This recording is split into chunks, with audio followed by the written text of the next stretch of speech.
Hi, Forever Awkward. It's me, the gritty artist. So,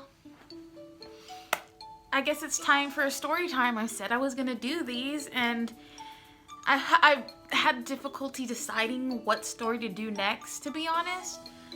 And I thought, why not go all the way back to high school? I told about growing up and stuff, and my past with being bullied because I was overweight and I had psoriasis. It was a double whammy, and I thought, why not? Let's just talk about these lame emo girls who messed with me in high school.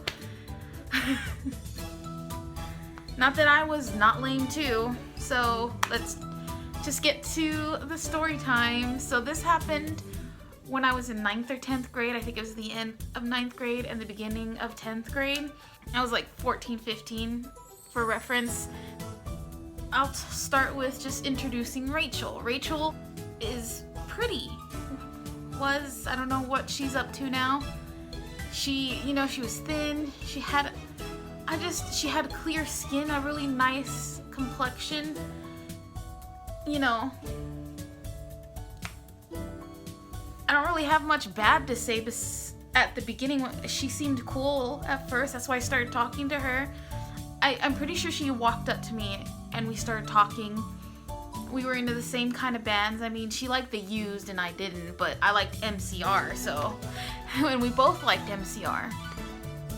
My Chemical Romance. And, we're like emo. I was not emo, I was more like punk rock, just rocker, and wore all black. I didn't really have a particular style since I was too poor, so I DIY'd my rocker style. So it was a lot of just drawing on my clothes and stuff. I was really into drawing band logos all over everything, and this particular design I always did. I have turned it into a painting. It's over there. I will put a picture somewhere so you can see this design. I'll do that on my pants and everything. So, we became friends one day, and it turns out we lived on the same street. It was a big major street, and she lived across the street. I lived in government housing, and she lived in a home her parents owned. But, and, we talked. I remember standing on the street. I was like, I'll cross the street so we can talk and hang out longer. I'm not in a rush to go home. And there was a nice crosswalk right in the middle, so I could have just, it was right near my home too. So I just stood and we talked and we connected, and then, I told her that I had a crush on one of my friends, Jack. I'm gonna call him. I'm not using anybody's real name. I'm never gonna use anybody's real name. So, I told her I liked my friend Jack. I'm a little cold. After we met and we had a good conversation, the next day I introduced her to my group of friends. It was, the size varied. Some days it was 6, 7 people, but every day at lunch, there was at least 4 people there. Me, and there was, my friends, Rachel and Terry. Rachel and Rachel had the same names. I gave them the same names because it might be a little confusing, but I would just mess up. So my good friend Rachel and her best friend for life, Terry, were always together. I met Rachel, the good Rachel, through Terry, and then there was Jack. Jack would hang out with us, and I had a crush on him, but I didn't want anything. That's always been my MO. I want to be a boy's friend first and see what kind of friend they are, and maybe we can grow into more. So I became his friend, and that was just it. I was happy with that, But then, I introduced Rachel P to the group.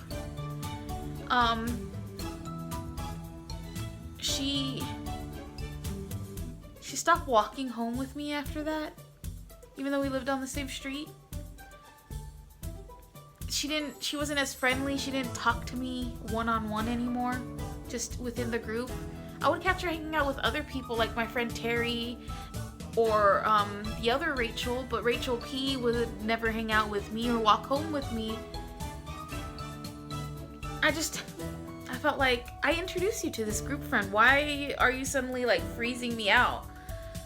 Whatever. It was after she established herself as friends with everybody in the group that she grew cold on me. And I didn't own the group, so just because she didn't talk to me anymore doesn't mean I could kick her out or something. At least I didn't feel like, well, everybody else liked her.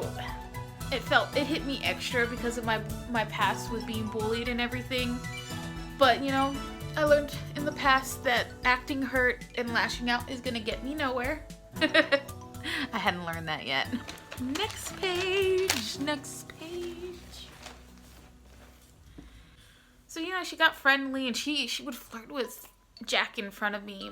And, you know,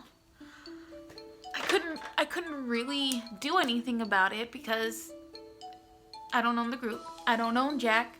And I don't want anything with Jack, so I can't say anything.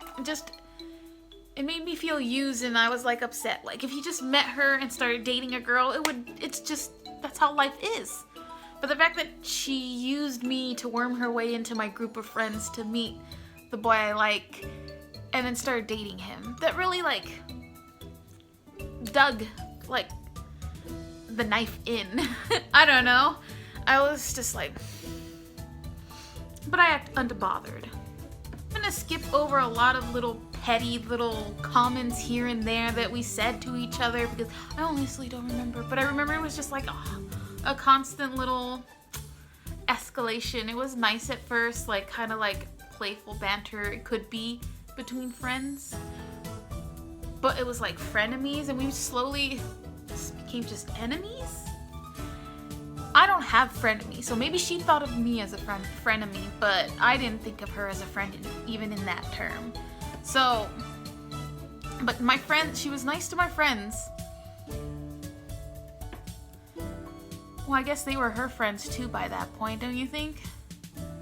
Like, and it just, like, she also started to copy me too around that time. She was dating him. I had dyed my hair with blonde streaks, and she came in with the exact same hair. Nobody else in the school had it. Suddenly 2 people in the same group have it. I hate being copied. It's like my pet peeve. I have a little sister and she would do it like I made his little sister do, and I'm just like, don't do that. Anyways, I mean, we even argued about music because I've always been really into the internet and reading and learning. I think it was just a response to my childhood where, you know, when I'm reading and learning, I could use these facts to make other people feel stupid, and, you know, I feel better about myself. Like, at least I'm smart, right? At least people can say I'm smart. So that's what I worked on, was trying to be smarter as a kid. And that transferred into my love of music. So, you know, I was already into like old classic rock music, and I only remember this because it was like I had so much satisfaction on it at the time, and like I remember some of this stuff because at the time I would write in a diary and I would go home and write about like, oh, this bitch did this and this can you believe that? Can you? Because I had no one to talk to really besides my friend Terry and Rachel, but you're still mad about it after you talk to him once and you don't want to keep talking to him. So oh yeah, so she came in one day, Miss Rachel, bad Rachel P. came in and we were at lunch, I think, and she was talking about how she'd love the new song on the radio or all over this, I think it was Fuse and stuff. And it was Under Pressure.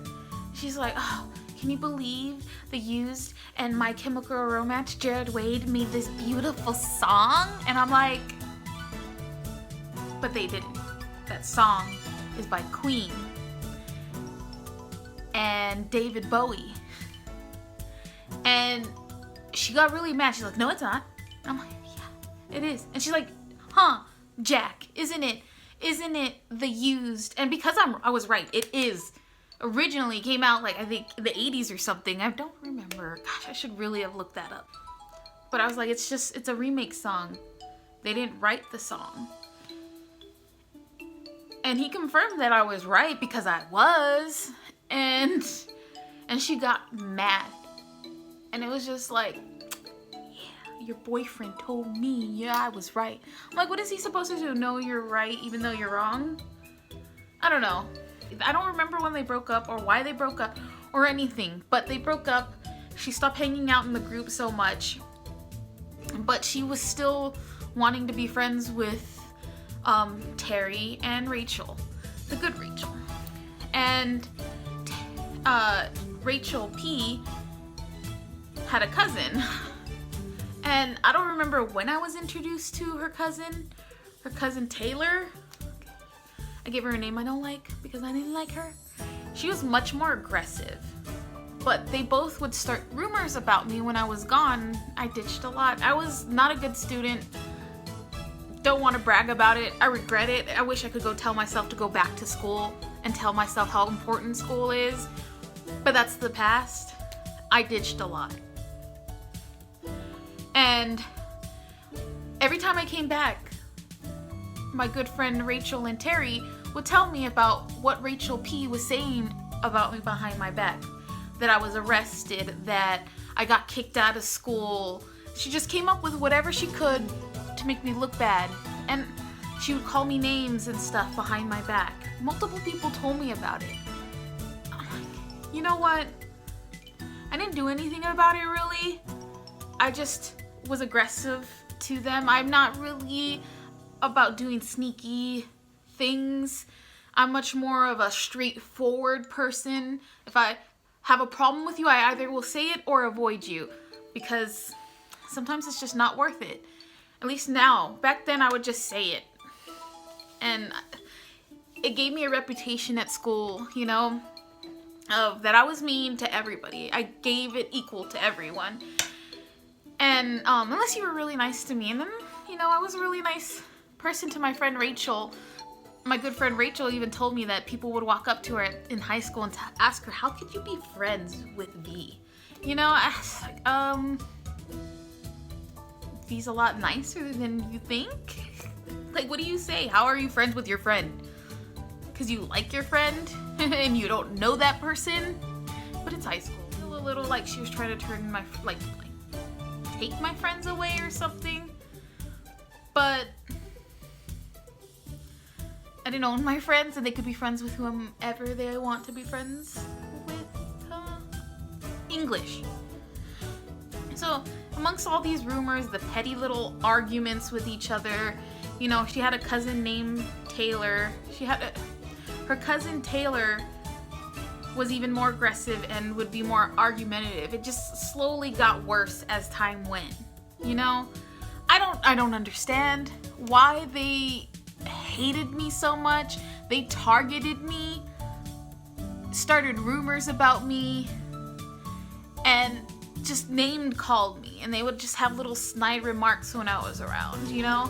And I would hear her cousin Taylor talk about me, like in the next table, during lunchtime, I'll be hanging out with some friends and she'll make sure that I could hear her calling me a fat whale or something. What are you gonna do? What are you gonna do? Cuss back at them? I just pretend I don't hear it and like it doesn't bother me. I'm unbothered. I'm trying to act.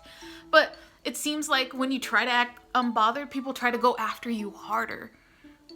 And that's really, I hate that. Among all that, she threw a party. And it felt like she invited the whole school. And she made sure to see you at the party, guys, when I would be walking up. And I had no idea about a party. And everybody's like, oh yeah, she invited us and told us to be there at so-and-so time. And I don't remember if she gave him a card, honestly. But, or was it an Evite? I know you're on Facebook. I mean, MySpace back then, so. Like this big party with a boxing ring in it. I decided, because she walked with me that one day, I knew what street she was on, and because it was a big party with a lot of music and people, I found the house. And and I crashed that party. I did. I don't know how I had the tenacity, the bravado to do that, but I did. And I walked into her party, and her face was hilarious, and she didn't have the guts to tell me anything, and I didn't stay long. It was a lame party. I don't like parties. If she had invited me to the party, I wouldn't have gone, to be honest. But I wanted to be petty. After all the crap she did, all the shit talking she did, I wanted to do something, and the best thing I could have done was crash her party. And nobody told me the address or anything to how to get there. She told me where she lived. We lived on the same street and we walked home, and I walked her most of the way home.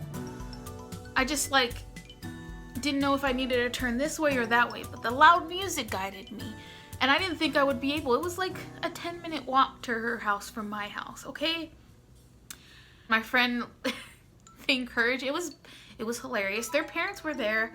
There was guys boxing, and after half an hour or so, I don't know, I left. I honestly think they were just trying to bully me, but I didn't give them the satisfaction and the power.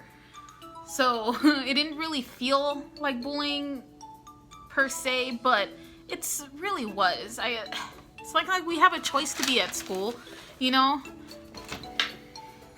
But I guess we have a choice on how we react to harassment, you know? Taylor, one day, she just really did not like me. I barely knew her. She just suddenly appeared and hated me because her cousin hated me. That's it. That's it. Like, my cousin? This is my cousin? Everybody, this is my cousin? And then from that moment, her attitude was even worse than Rachel's. I was like, okay, they just hate me for no reason then? Or I know I said mean things, and I made people laugh at her because she couldn't. The thing is, she wasn't very smart. Not to knock her or anything. So I came from a more aggressive family. We argued. It gave me a razor tongue. You know, they were into capping it on each other and kind of like yo mama jokes of insulting each other until the other admits that the other person is way better at insulting. That's how my family was, and they were like that. My mom and her siblings, and you know, they kind of transferred that to their kids. They directed that at their kids, so that they insulted us and they thought it was funny. But you know, it's that kind of, you know, being mean and knowing how to cut really hard but just making it a joke was something I learned from my family. And you know, it helped me a lot, especially back in high school, because a lot of teenagers, they have really lame comebacks. So if you have a really good comeback, it makes you seem really smart and way more capable and cool, is my conclusion. Taylor just hated me, and you know, they couldn't do anything. That's why they, you know, one-on-one conversations they lost. So that's why they started rumors and all this other stuff, because I would win those conversations and the insults and stuff. So they would start rumors and do parties without me and sit near me with their group of friends and talk shit about me, you know? So this is why I call them the lame mean girls. Lame, they are so lame. They try to make me real feel bad, and it was just the constantness of this. And I never went and told anybody about this, because in my past, if you've seen my other video about, you know, growing up with psoriasis, anytime I went to an authority figure about my problems, about being bullied, I was dismissed and told that I need to lose weight. So, I learned pretty young that I was on my own and I needed to defend for myself. I needed to fend for myself, and, you know, that's one way of doing it. It's just deal with bullying on your own. Nobody's gonna help you. That's the mentality of 90s and 80s. I don't believe that anymore at all. I think it's a horrible way to be, but I'm glad. So I remember having a conversation with my brother one day about my bullying in the past, because it's just story after story after story after story of people just being mean to me like this. And for a long time, I just blamed myself of being a horrible person, you know? But I think it was just a perfect storm. You know, people not being nicer to fat, ugly people, you know, fat people have it harder, you know, they get bullied, and then on top of it, I had psoriasis, and then this family full of mental illness and being mean to each other and no affection, so I upset myself, and now I've forgotten what my point was. But I just want to, maybe I'm going to delete a lot of this. I know. Maybe it does, but none of it makes sense and has nothing to do with the story. But, you know, on its own, these actions are not that big of a deal. It just seemed one thing after another. And, you know, my brother did tell me, this is what I was going to say. My brother did tell me that, you know, if that happened now, it would be totally different. I would be taken seriously. I wouldn't have been left on my own. I wouldn't have been told that I needed to lose weight. I needed to change in order to not be bullied. So, and that, you know, I would have gotten more help now. And I was like, well, I'm glad that it's different, but I can't be too upset about, well, if I was born now, I would have had it a lot better. It's just, this is the way life is. But, I could be really mean myself, and I remember she was just sitting near me talking about me and my weight, and I just had enough.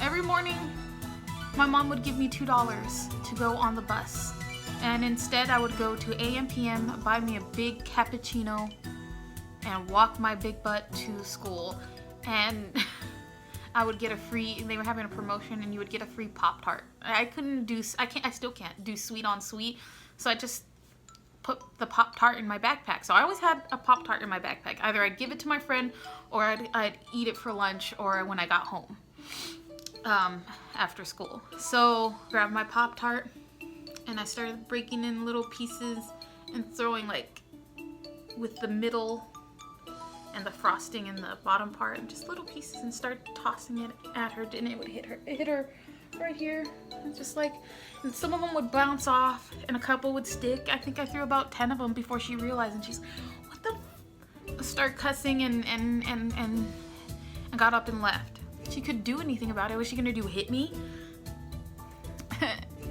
Maybe I'll go into one day about all my fights. I got bullied a lot, and nobody would help me, so I started beating up people. And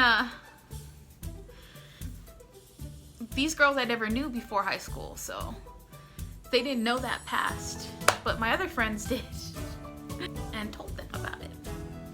That happened on a Friday, the hair thing. So she had about medium length hair when that happened. Maybe, yeah, a little longer than me, but not like a ton more. And that Monday, she came back with even shorter hair than I had, and told everybody that I threw stuff in her hair and she had to cut it off because it was so gunked. We all didn't believe her. You got strawberry jam in your hair and you cut it off to take it out? No, it's not gum. I didn't believe her. I was like, I don't believe you. She's like, I couldn't get out of my hair, and I had to cut my hair, and it's all your fault. I guess she thought it would make everybody hate me, because she didn't tell her parents that. She didn't tell anybody at school that I threw something in her hair and she had to cut it off. So, you know, but she's telling everybody in the school and all our friends that she had to cut my hair because I threw shit in it. I was like, oh, whatever. Everybody thought it was badass. It did the opposite. I was like, I didn't do it, but whatever. Yeah, and it didn't let up until I left school. I left school in 10th grade. I was told to leave. I didn't have enough credits, and I was something about me being too old. I don't know. I don't remember, but it wasn't by choice, and I left school. And I guess in the end they were right. I was kicked out. A few years later, I didn't mention this friend. I'm just gonna call her Carrie. That's like I said, I'm not using anybody's real names.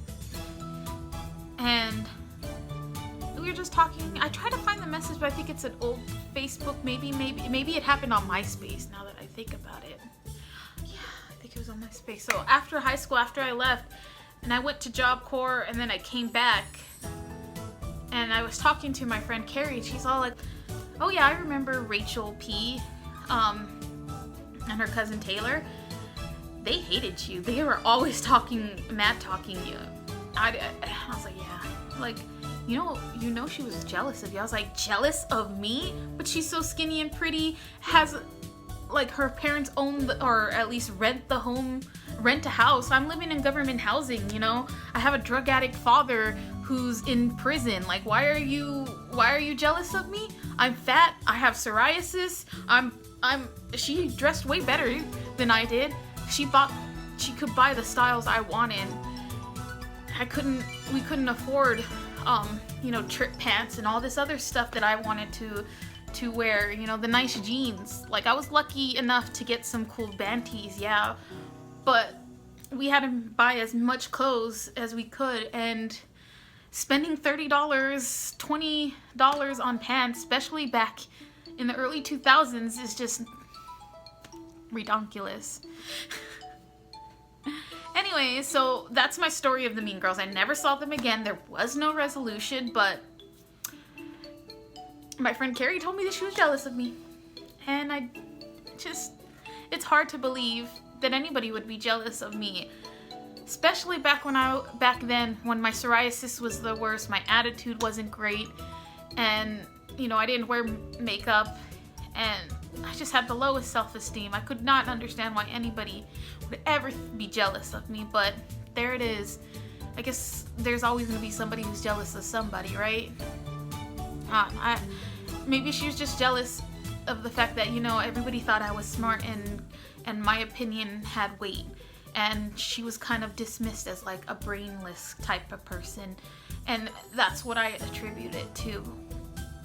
But at the same time, she could work on that if she wanted to. I still have psoriasis. I'm still struggling to lose that weight I would gain on steroids and stuff with my limited mobility. It's surprising what people will be jealous of. Anyways, I hope you were entertained. I hope to see you. I am switching to twice a month uploads. I find that I always cut it real close, and I'm starting to not feel so good this week, and I don't want to miss a week and feel bad, so I hope you understand every 2 weeks. For anybody who's waiting